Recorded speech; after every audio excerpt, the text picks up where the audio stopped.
बेचारे 30-30 हज़ार रुपये तनख्वाहों में कैसे जिंदा हैं, 50,000 रुपये तनख्वाहों में कैसे जिंदा हैं। बिल्कुल, पेपर पे कलम से तो हिसाब नहीं बन सकता। मतलब मैं चैलेंज कर रहा हूँ, यहाँ मौजूद कोई भी आदमी 50,000 रुपये जिनकी तनख्वाह होती है, चैनलों में लोग कहते हैं हमारी 50,000 रुपीज़ सैलरी है। अच्छा भाई, बहुत अच्छी तनख्वाह है, महीने का बजट बना के देना।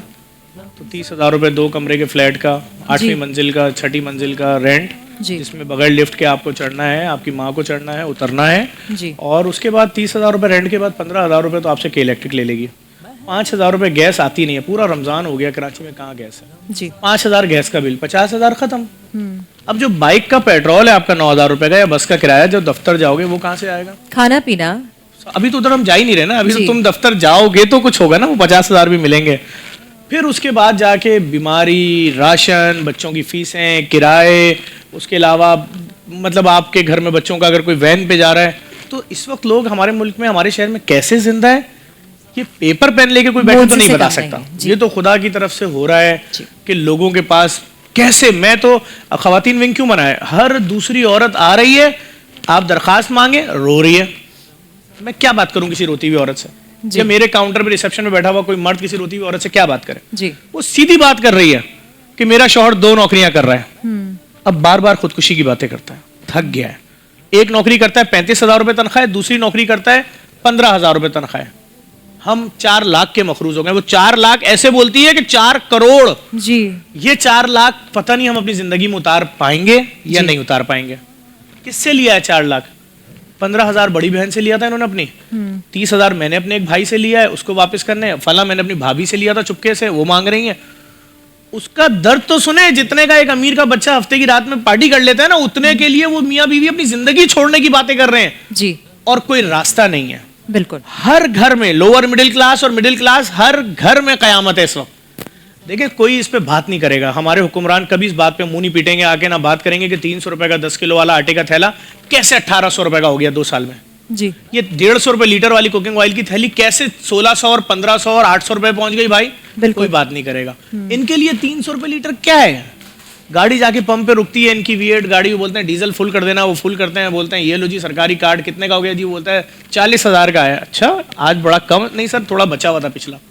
इधर 40,000 रुपए अगर बंदे को आप किसी को बोल देना ये 40,000 ले लो, वो नाचना शुरू कर देगा कि मेरे बच्चे सहरी करेंगे, मेरे बच्चे अफ्तारी करेंगे जी, मेरे बच्चे ईद पे कपड़े पहनेंगे। वो 40,000 रुपए में अपने बच्चों के ईद के जोड़े, अपना जोड़ा, अपनी बीवी का जोड़ा, अपनी बीवी की चूड़ियां, अपनी बीवी की मेहंदी, खाना पीना सब कर लेगा जी। लोगों के पास पैसे ही नहीं है। हम इस वक्त डीपी वर्ल्ड, दुबई की बहुत बड़ी कंपनी है जिनके साथ राशन ड्राइव कर रहे हैं हम, बड़े बड़े कार्टन के बॉक्सेस लोगों के घरों पे लेके जा रहे हैं राशन। जिन घरों की एप्लीकेशनें आई हुई हैं, जब उनके घरों पे पहुंच रहे हैं हमारे पांव कांप जाते हैं। खुदा का शुक्र अदा कर रहे हैं, अल्लाह ताला हमारे दस्तरखान पे हैं भी चीजें बाकी। आप अगर मेरे शहर की बात करें, कराची वो शहर है 1964 में पहला दस्तरखान लगा था चौक पे, किसी ने अफ्तारी बांटना शुरू की थी, और आज ये काम लाखों दस्तरखान लगे हुए हैं। बड़ी बड़ी माफियाज कैंपेनें चलाती हैं कि बंद कर दो, लेकिन फिर भी अल्हम्दुलिल्लाह लोगों के दिल वसी हैं, दस्तरखान चल रहे हैं। लेकिन कराची की रौनक थी, एक घर से दूसरे घर में अफ्तारी बंटती थी जी। एक माँ तैयार कर रही है अफ्तारी, भाई एक प्याले के अंदर उसने पकोड़े रख दिए, एक में चने रख दिए, एक में दही बड़े रख दिए, और सब कुछ करके, और बिरयानी नहीं होती थी। हाँ। और सिर्फ अफ्तारी का सामान होता था, शरबत के गिलास भी रख देते थे, और उसमें बड़ा अच्छा सा गोटा वोटा लगा हुआ एक रुपट्टा होता था। एक घर से दूसरे घर हाँ। बच्चा घंटी दोबारा बजाता था, आंटी बर्तन धोए नहीं, ऐसे ही देते दूसरे घर में देना है। आज 2-3 साल हो गया, हमने तो नहीं देखा है मंजर। हाँ। हम फेडरल एरिया में रहते हैं, अपने लिए नहीं है तो औरों को क्या देंगे? खत्म। आप समझे, एक घर में अफ्तारी बन रही होती है, 9 घरों में लोग तड़प रहे होते हैं जी कि यार मेरा बच्चा है, खुशबू सूंघेगा, उस पर क्या गुजरेगी। हमारे घर में अब इतवार वाले दिन बेटा पकोड़े बनेंगे, रमजान में तो हर घर में पकोड़े बनते थे जी। बेटा इतवार को इंशाल्लाह पकोड़े बनेंगे। अब उस इतवार मतलब ऐसा लग रहा है बीफ बिरयानी बन रही है घर में है जी, कि बेटा महीने के पहले इतवार को हमारे घर में बीफ बिरयानी बनती है, और उस दिन भी अगर कोई मेहमान आ जाए तो बच्चे तड़प जाते हैं। तो बात ये, हमारे लोगों के जो हालात हो गए डेंजर हैं। 1000 रुपए किलो गोश्त बीफ हड्डी वाला, फैमिली में 8-8, 9-9 लोग हैं। आप पूछें तो किसी को बुला के हाँ। दाल कितने रुपए किलो है। लोगों की तबाही फिर चुकी है। लोग ऐसे आलम में कैसे चल रहे हैं, कैसे फिर रहे हैं, इनको क्या नजर आ रहा है मुझे नहीं मालूम। मैं तो सिर्फ एप्लीकेशन पढ़ता हूँ, मेरा दिमाग खराब हो जाता है। मैं कहता हूँ या अल्लाह, मैं कल बैठा हुआ था, ये लेडीज सारी बैठी थी, आप इनसे कुरान उठवा लें। मैंने इनको बोला कि कोई वेरीफाई करने की जरूरत नहीं है, बस दे दो। जिसने यहां से लेकर यहां तक कलम चलाया है ना हाँ। ये अल्फाज कोई फ्रॉडिया, कोई एक्टर, कोई हाँ। चीटर लिख ही नहीं सकता। दुनिया का कोई राइटर नहीं लिख सकता जहां से शुरू हुई ये बात जी, कि मैं आपके आगे हाथ जोड़ रही हूं, इससे बड़ी मजलूमियत मेरी बेबसी कुछ नहीं है। जी, मैं हाथ जोड़ के आपके सामने लिख रही हूं, मेरे बच्चे 3 दिन से भूखे हैं, फला के यहाँ अभी इंतकाल हुआ था, उन्होंने 4 दिन हमारे घर खाना भेज दिया था मरहूम का, इस साले सवाब का, अभी मेरे बच्चों के खाने को कुछ नहीं है। मैं अच्छी फैमिली से हूं, मैं अपने माँ बाप के सामने हाथ नहीं फैलाना चाह रही, मेरी खुदगर्जी, मेरी सफेद पोशी का भरम टूट जाएगा। मेरा शौहर मेहनत कर रहा है, मजदूरी कर रहा है, अच्छी नौकरी करता है, लेकिन हमारे पास हर महीने हम 30,000 रुपए 35,000 के मकरूज हो रहे हैं। हमने अपना मोबाइल फोन बेच दिया है, मेरे बच्चों ने अपना मोबाइल फोन बेच दिया, हमारे घर में कुछ नहीं है, बिजली हमारी कटी हुई है। बिल तो देखें आप, किसी लोअर मिडिल क्लास के घर पे जब बिल भेजते हैं 1.5 लाख रुपए का, उसके घर में मौत का समा होता है जैसे उसका जवान बेटा मर गया हो जी। 1.5 लाख का बिल वो बार बार तकिए के नीचे से निकाल के देखते हैं, 1.5 लाख का बिल, और किसके पास लेकर जाएंगे? वो कौन सा इदारा है जो इनका बिल माफ कर देगा? कोई नहीं है। प्राइवेट माफियाज को दे दिया ना आपने काम, आवाम का कीमा बना के रख दिया। और ये बात जो है वो हर रोज बढ़ती ही जा रही है, ये घटने का तो नाम ही नहीं ले रही। नहीं, अब ये बढ़ चुकी है। हाँ। ये अपनी पीक पे पहुंच चुकी है। मैं तो उस दिन का इंतजार कर रहा हूं, मेरी आंखें वो दिन देख रही हैं जब लोग घुसेंगे बड़े बड़े मार्ट के अंदर और अपनी फैमिलीज के साथ, कुछ नहीं उठाएंगे, ना सोना उठाएंगे, ना चांदी उठाएंगे, ना कोई मोबाइल उठाएंगे, ना लैपटॉप उठाएंगे, वो आटे का बोरा उठाएंगे, कंधे पे रखेंगे और कैमरे के सामने खड़े होकर बोलेंगे, वो जो लगे होंगे ना सीसीटीवी, कि भाई ये मेरे बच्चे भूखे हैं, मेरी 10 FIR कटवा के मुझे फांसी पे लटका देना। ये हालत हो गई लोगों की।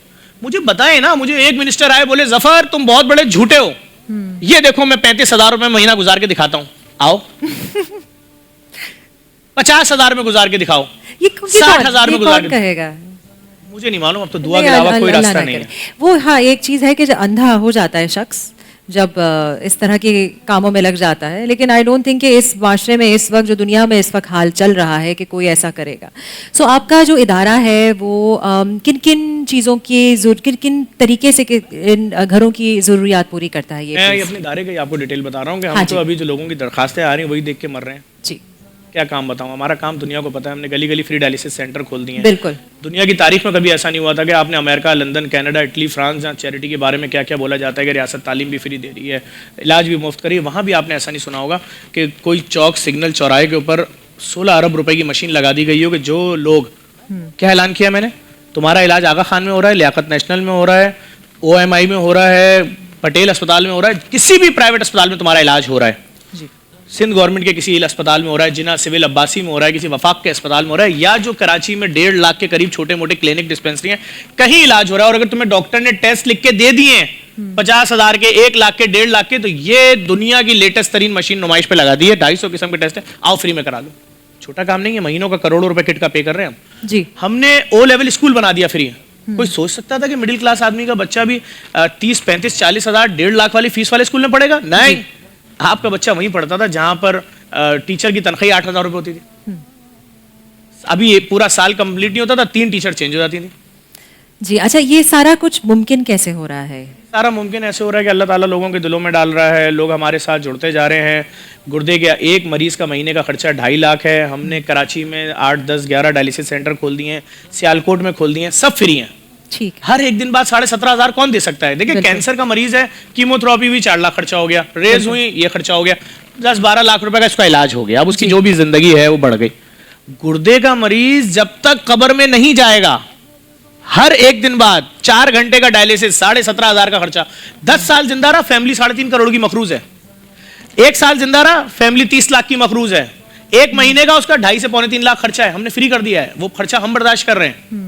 आप समझें, देखें हम क्या कर रहे हैं, हम सिर्फ ये कर रहे हैं लोगों को, तुम कहीं से 2 नंबर जगह से डायलिसिस करा रहे हो, 2 घंटे करा रहे हो, 1.5 साल में मर जाओगे जी। तुम्हारी एज 30 साल है, तुम्हारी एज 32 साल है, तुम्हारे बच्चों का क्या बनेगा, तुम्हारी बीवी का क्या बनेगा, किसके आगे हाथ फैलाएंगे? यहाँ लोग अपने घर नहीं चला पा रहे, हम तुम्हारा अच्छा डायलिसिस करते हैं, तुम्हारी जिंदगी 20-25 साल बढ़ जाएगी जी। हम इस लाइन पे काम कर रहे हैं। हमारा काम करने का अंदाज अलग है। हमने दुनिया की सबसे बड़ी मॉर्चरी बना दी है जहां पर आप मैयतें बॉक्स में रखते हैं। हमने उसके अलावा फ्री ट्रांसपोर्ट शुरू कर दी है कि भाई तुम पैदल सफर क्यों कर रहे हो? फ्री ट्रांसपोर्ट का सिलसिला बताइए जरा। भाई आप पूछे ना किसी भी सिक्योरिटी गार्ड से कि यार तुम फुटपाथों पे क्यों सो रहे हो, या तुम घर क्यों नहीं जाते हो, तुम्हारे बच्चे तुमसे मिलने क्यों आ रहे हैं, तो बोलेगा यार मेरी 12,000 तनख्वाह है, उसमें मैं क्या मोटरसाइकिल, कंपनी मुझे बहुत अच्छी कंपनी है 15,000 देती है, उस 15,000 में अगर मैं 80-80 रुपए खर्च करके 2 बसें औरंगी टाउन जाऊं और 80-80 रुपए खर्च करके आऊं तो 9,000 किराया लग गया, 3,000 में महीना गुजरेगा कैसे, तू बता दे। तो मैंने अपने बच्चों से बोला तुम लोग खाओ खाना, ये घर का रेंट या जो कुछ जैसे करना है, मैं यहीं फुटपाथ पे, दरख्त बड़ा अच्छा है, बड़ा पुराना दरख्त है और रात में परिंदे होते हैं, मसला नहीं, मैं चादर ओढ़ लूंगा, जो कुछ गिर रहा है मेरे उस चादर के ऊपर गिर जाएगा, तो मैं यहाँ सो रहा हूँ, या मैं उस ऑफिस में सो रहा हूँ, या उस कैंटीन में सो रहा हूँ, या ऑफिस की छत पे सो रहा हूँ। ऑफिस वाले भी खुश हैं कि एक नहीं 2 गार्ड होगा, एक नीचे ड्यूटी पे दे रहा है, दूसरा वाला छत पे सो रहा है। बच्चे मुझसे हफ्ते में 1 दिन मिलने आ जाते हैं। पैसा नहीं है, हमने क्या किया, हमने कहा भाई फ्री ट्रांसपोर्ट। अब वो ऑफिस के टाइम पे सुबह चलती है, शाम तक चलती रहती है। कोई भी ऑफिस दफ्तर वाला नौजवान हो, कोई भी हो, बैठे उन बसों में, हाँ। उसको 1 रुपया नहीं देना। That 2 is रूटों पे चलाते हैं। amazing.